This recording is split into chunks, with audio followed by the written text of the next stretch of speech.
गेल्या काही दिवसांपासून महाराष्ट्रासह देशातील अनेक भागात जोरदार पाऊस कोसळतोय। अशातच आता सर्वांसाठी एक दिलासादायक आणि मोठी बातमी समोर आलेली आहे।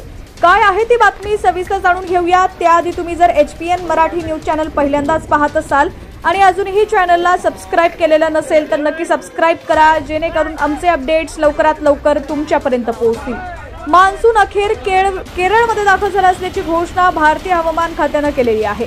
8 दिवस आधीच मान्सूनने केरळमध्ये आगमन केले। दरम्यान हवामान विभागाने दिलेल्या माहितीनुसार मान्सून गोव्याच्या वेशीवर दाखल झाला असून पुढच्या 2 दिवसातच मान्सून महाराष्ट्रात धडकणार असल्याची माहिती भारतीय हवामान विभागाने दिलेली आहे। मान्सून अखेर केरळमध्ये दाखल झाला असल्याची घोषणा भारतीय हवामान खात्याने दिली आहे। यापूर्वी 2009 मध्ये मान्सून केरळात 23 मे रोजी दाखल झाला होता। त्यानंतर 15 वर्षांनी मान्सून इतक्या लवकर केरळमध्ये दाखल झालाय। मुंबईत 1 जून पर्यंत मान्सून दाखल होण्याची शक्यता वर्तवण्यात येते।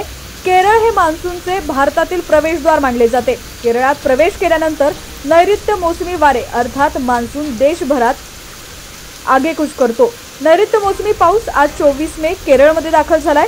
दरवर्षी 1 जूनच्या तारखेला केरळमध्ये दाखल होणारा पाऊस यंदा आठवडाभर अधिक दाखल झाला असल्याचं भारतीय हवामान विभागाने सांगितलंय। 2009 नंतर भारताच्या भूमीवर हंगामी पावसाची ही पहिली सुरुवात असल्याचं IMDने म्हटलंय। मान्सून लवकर दाखल झाल्याने सर्वसामान्यांसह शेतकऱ्यांमध्ये सकारात्मक चित्र आहे।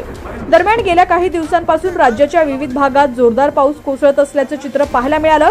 काही भागात शेती पिकांना या पावसाचा फटका देखील बसलाय।